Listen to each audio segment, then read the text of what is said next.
নতুন উদ্যমে আবারও ফুঁসে উঠেছে কিম জং উনের উত্তর কোরিয়া। প্রায় 2 মাস চুপ থাকার পর যুদ্ধের প্রস্তুতি শুরু করেছে তারা। বিশ্লেষকদের ধারণা, এবার আঁটঘাট বেঁধেই মাঠে নেমেছেন কিম জং উন। নিজেদের পূর্ব উপকূল থেকে কোরীয় উপদ্বীপের জলসীমায় একের পর এক স্বল্প পাল্লার ব্যালিস্টিক ক্ষেপণাস্ত্র নিক্ষেপ করল পিয়ংইয়ং। বৃহস্পতিবার এই তথ্য জানিয়েছে দক্ষিণ কোরিয়ার সামরিক বাহিনী। এই ঘটনায় রীতিমতো ভীতি ছড়িয়েছে কোরীয় উপদ্বীপে। এমনভাবে তেতে আছে এই অঞ্চল যে যুদ্ধের আগুন যে কোনো সময় দাবানল আকারে ছড়িয়ে যেতে পারে। উত্তর কোরিয়ার ছোড়া মিসাইলগুলো ঠিক কোথায় গিয়ে আঘাত হেনেছে তা এখনো স্পষ্ট করেনি কোনো পক্ষ। একদিন আগেই শত্রুদের বিরুদ্ধে লড়াইয়ে পরমাণু শক্তি বৃদ্ধি জোরদারের হুঁশিয়ারি দেন উত্তরের নেতা কিম জং উন।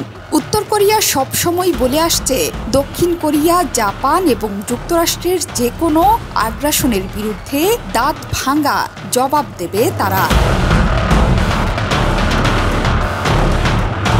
জাপান কোস্টগার্ডের ধারণা, উত্তর কোরিয়া থেকে একটি ব্যালিস্টিক ক্ষেপণাস্ত্র নিক্ষেপ করা হয়েছে। সিওলের জয়েন্ট চিফ অফ স্টাফ বলেছেন, তারা বৃহস্পতিবার ভোরে পিয়ংইয়ং থেকে পূর্ব সাগর বা জাপান সাগরে নিক্ষেপ করা একাধিক স্বল্প পাল্লার ব্যালিস্টিক ক্ষেপণাস্ত্র শনাক্ত করেছে। ক্ষেপণাস্ত্রগুলো প্রায় 360 কিলোমিটার উড়ে যাওয়ার পর বিস্ফোরিত হয়। জেসিএস আরও বলেছে, তারা তাৎক্ষণিকভাবে শনাক্ত, ট্র্যাক এবং পর্যবেক্ষণ করেছে এবং সিওলের মিত্র টোকিও এবং ওয়াশিংটনের সাথে তথ্য বিনিময় করেছে।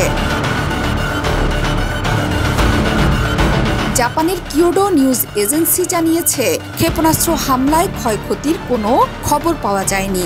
এই বিষয়ে এখনো কোনো মন্তব্য করেনি উত্তর কোরিয়া। সিওলের সামরিক বাহিনী জানিয়েছে, জুলাইয়ের শুরু থেকে পরমাণু শক্তিধর দেশটির এটি প্রথম বড় ধরনের অস্ত্র পরীক্ষা।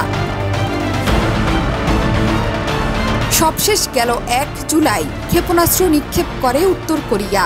সেবার সফলভাবে 4.5 টন ওজনের সুপার লার্জ ওয়ারহেড বহনে সক্ষম একটি নতুন ব্যালিস্টিক ক্ষেপণাস্ত্র পরীক্ষার দাবি করেছিল দেশটি। উত্তর কোরীয় নেতা কিম জং উনের শাসনামলে এই বছর কয়েক ডজন ক্ষেপণাস্ত্র উৎক্ষেপণ করা হয়েছে। দীর্ঘদিন কূটনৈতিক টানাপোড়েনের কারণে চলতি বছর দক্ষিণ কোরিয়াকে প্রধান শত্রু হিসেবে ঘোষণা করেছে উত্তর কোরিয়া। সম্প্রতি পরমাণু অস্ত্র বহনে সক্ষম সরঞ্জাম দক্ষিণ কোরিয়া সীমান্তে মোতায়েন করেছে পিয়ংইয়ং।